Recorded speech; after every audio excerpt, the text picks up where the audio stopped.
নমস্কার বন্ধুরা, আমার পাকশালাতে আপনাদের সবাইকে স্বাগত।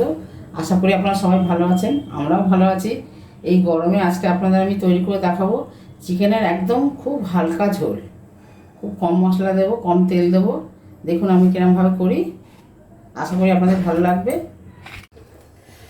হ্যাঁ, আমার কড়াটা গরম হয়ে গেছে। এবার আমি এর মধ্যে তেল দিচ্ছি অল্প করে।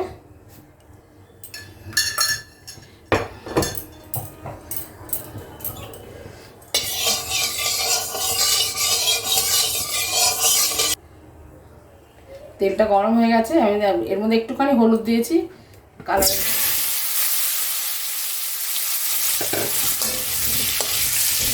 আলুগুলো খুব হালকা করে ভেজে নেবো।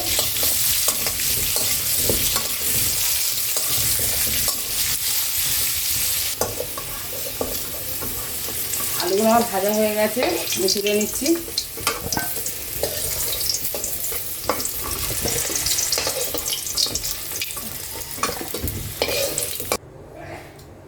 এবার এতে আমি তিনটে ছোটো এলাচ, 2 টুকরো দারচিনি, একটুখানি জিরে আর একটা তেজপাতা, এটা আমি ফোড়ন দিয়ে দিচ্ছি।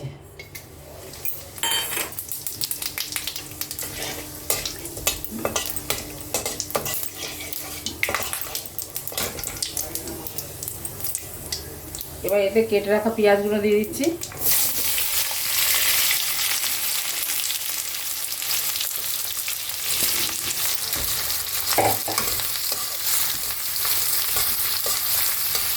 পেঁয়াজটা খুব ভালো করে ভাজবো, একদম লাল লাল করবো না, মাঝারি মতো ভাজবো। আর পেঁয়াজটা একদম ভাজা হয়ে গেছে। এটা আমি 1 চামচ একটু বেশি রসুন দিয়েছি আর 1 চামচ আদা দিয়েছি, আদা বাটা।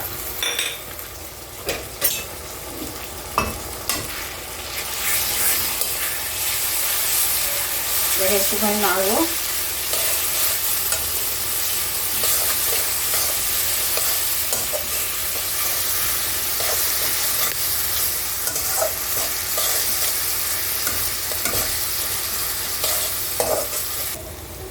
আমি খুব কম মশলা দিয়েছি, দেখুন 1 চামচের 4 ভাগের 1 ভাগ জিরে গুঁড়ো, 4 ভাগের 1 ভাগ ধনে গুঁড়ো, আর তার থেকে একটু বেশি হলুদ গুঁড়ো, আর 1 চামচ লঙ্কা গুঁড়ো নিয়েছি। এটা আমি দিয়ে দিচ্ছি।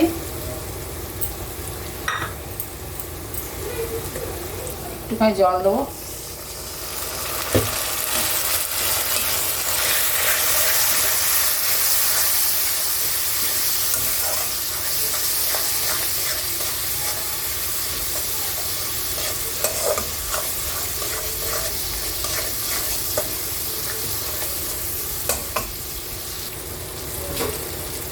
মশলাটা একদমই কষা হয়ে গেছে, দেখুন তেল ছেড়ে দিয়েছে। এবার আমি এর মধ্যে ধুয়ে রাখা মাংসটা দিয়ে দিচ্ছি।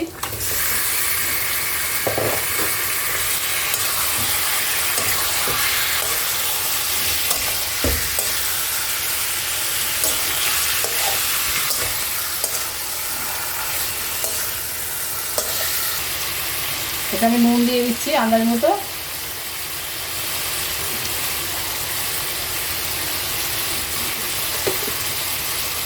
আবার আমি ভালো করে কষবো।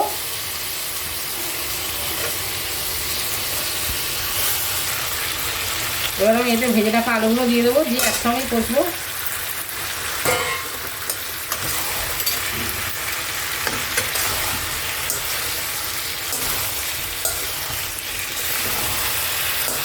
মাংসটা একদমই কষা হয়ে গেছে, দেখুন তেল ছেড়ে দিয়েছে। আমি আলুগুলো আগে দিলাম কেন, আলুগুলো এখনকার সেরকম না, তো সেদ্ধ হতে খুব দেরি হয়, ওই জন্য আমি একসঙ্গে দিয়ে দিচ্ছি।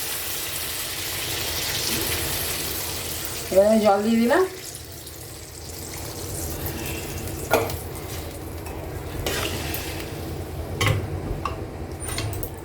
আর মাংসটা একটু ঝোল ঝোল রাখবো। এবার এতে আমি ঢাকা দিয়ে দেবো। আমার মাংস রান্নাটা একদম কমপ্লিট হয়ে গেছে। আমি একটুখানি গরম মশলা গুঁড়ো দিয়ে দিলাম, একদম কম।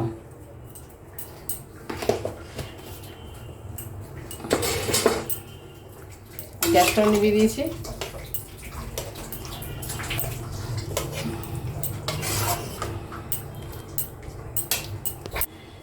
আপনাদের আমি পরিবেশন করে দেখাচ্ছি। আলু দিয়ে চিকেনের হালকা ঝোল আমার রান্না করা হয়ে গেছে। আমি যেরকমভাবে রান্না করলাম এরকমভাবে রান্না করবেন, খুবই সহজ পদ্ধতি, খুব কম মশলা দিয়ে আমি করেছি। আর যদি ভালো লাগে আপনাদের, আপনারা লাইক দেবেন, রান্নাটা সবার মাধ্যমে শেয়ার করবেন, আর কমেন্টসের মাধ্যমে অবশ্যই জানাবেন কেমন লাগলো আপনাদের। যদি আপনারা ফেসবুক থেকে দেখেন তাহলে ফলো করবেন, যদি ইউটিউব থেকে দেখেন আমার চ্যানেলটা অবশ্যই সাবস্ক্রাইব করবেন।